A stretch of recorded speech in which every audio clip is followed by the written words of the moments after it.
Norham, a strategically important border castle, is said to be haunted by the apparition of a lady in grey. But try as we might, no more information about this haunting was forthcoming. And so, not being able to find any information about the Grey Lady, or any other alleged hauntings, we decided to join forces with Ryan O'Neill of Haunted Scotland and go there for ourselves to see what we could find out. Come with us as we investigate Norham Castle.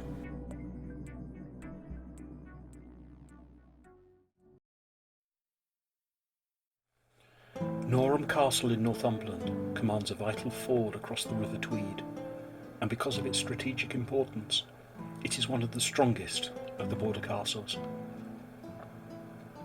The castle stands on a mound high above the river.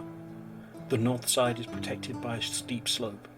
A deep ravine protected the east side, and an artificial moat was dug around the west and south to complete the protection.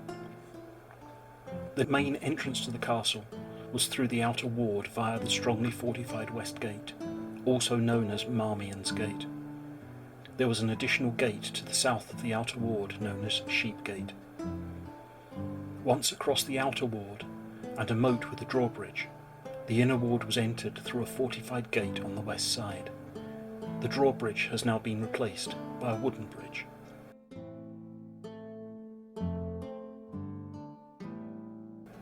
On the north side of the inner ward was the Bishop's Hall, now in ruins.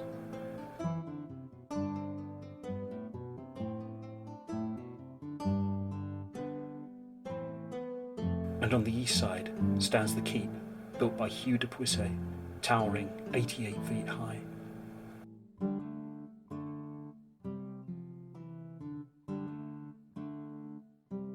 The castle was founded when Ranulph Flambard, the Bishop of Durham, gave orders for its construction in 1121 in order to protect from incursions by the Scots. In 1136, David I of Scotland invaded Northumberland and captured the castle, but it was soon handed back, only to be recaptured and subsequently damaged during an invasion in 1138. It remained derelict until Hugh de Puiset, Bishop of Durham, had the castle rebuilt under the direction of Richard of Wolverston, the bishop's architect, possibly in the late 1160s. In 1174, Bishop Hugh de Puiset supported the rebels in a revolt against Henry II, and when the rebels were defeated, Bishop Hugh was forced to relinquish Norham Castle to the Crown, whereupon it was administered by a constable appointed by the Crown and garrisoned by royal soldiers. In 1197 it was restored to Bishop Hugh's successor, Philip of Poitou, who remained loyal to King John, but the castle reverted to the Crown when Philip died in 1208. The following year, 1209, the castle hosted both King John of England and William the Lion of Scotland, when William did homage for his English lands to the English king. Between 1208 and 1211, John maintained the castle's defences in good order and provided a strong garrison, which was fortunate, for in 1215 Alexander II of Scotland, the son of William the Lion, besieged the castle for 40 days without success. In 1217 the castle was again restored to the control of the bishops of Durham. Edward I visited the castle on a number of occasions. In 1292 John Balliol, the King of Scotland, did homage to him there, and during his invasions of Scotland in 1296, Edward's queen, Marguerite of France, remained at Norham Castle. In 1318 Robert the Bruce besieged the castle for nearly a year, the Scottish army succeeding in capturing the outer ward for 3 days, but were then driven out and the siege failed. In 1319 the Scots returned and the castle was besieged for 7 months, but did not fall, and in 1322 there was yet another unsuccessful Scottish siege. During all 3 sieges, the castle was under the command of Sir Thomas Grey of Hetton, a knight who had been captured by the Scots at the Battle of Bannockburn in 1314. Norham was captured in 1327 by a Scottish army, but was soon restored to the Bishop of Durham when peace was declared. During the relative calm of the early 15th century, the castle's defences were kept in good repair. Norham Castle declared for the Yorkist cause and Edward IV in 1462 during the War of the Roses. The following year, a Lancastrian army besieged the castle for 18 days until it was relieved by Yorkist forces. In 1464, the forces holding Norham changed sides to support the Lancastrians, but were then forced to surrender by a besieging force of Yorkists. Later in the 15th century, Bishop Richard Fox had the castle's defences strengthened once more. In 1497, the castle was besieged for 2 weeks by an army led by James IV of Scotland, with artillery to try and breach the walls, but the garrison held and was finally relieved by an English army, and the castle was repaired. In 1513, James IV invaded England again with a powerful army and once more artillery. Crossing the border, he moved on Norham, where his guns pounded the outer defences for several days until the outer wall was taken by the Scots. Soon after, the castle surrendered, but it was retaken within weeks when James was slain at the Battle of Flodden near Branxton. After James's artillery battering, most of the outer walls had been destroyed. Bishop Thomas Ruthell of Durham inspected the castle and began restoration work, which continued until 1521. Roger Lascelles, the steward of the Earl of Northumberland, parleyed with the Earl of Angus and William Douglas, Abbot of Holyrood, across the Tweed on the 5th of September 1528. Angus was threatened by his stepson, James V of Scotland, and he asked Lascelles for chambers in the castle to be provided for his daughter, Margaret Douglas, her governess, Isabel Hopper, and the young Earl of Huntly. If necessary, Angus himself would seek safety in Norham. Margaret Douglas, the grandmother of James I of England, was received at Norham in October. The castle was maintained in a state of good repair, with a strong garrison during the remaining conflicts with Scotland in that century.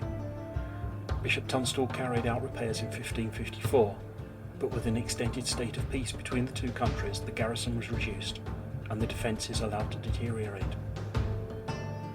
By the end of the century, the castle had already fallen into a state of disrepair when in 1596 Queen Elizabeth gave the captain, Sir Robert Carey, her resolute answer that she would spend nothing on Norham.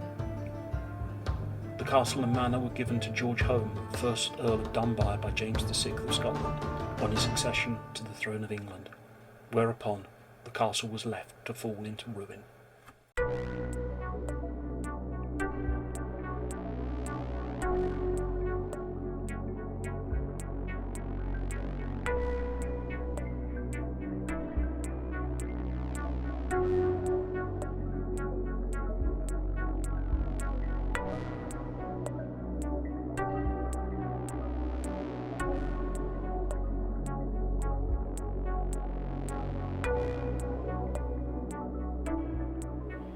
Judith and I arrived at the castle at about 9:30 in the morning. The sun was out and it was already beginning to get hot. Ryan and Carrie soon arrived, and we spent a little time wandering around before Mark arrived. With all of us assembled, we started to walk through the quiet ruin, seeing what we could pick up psychically.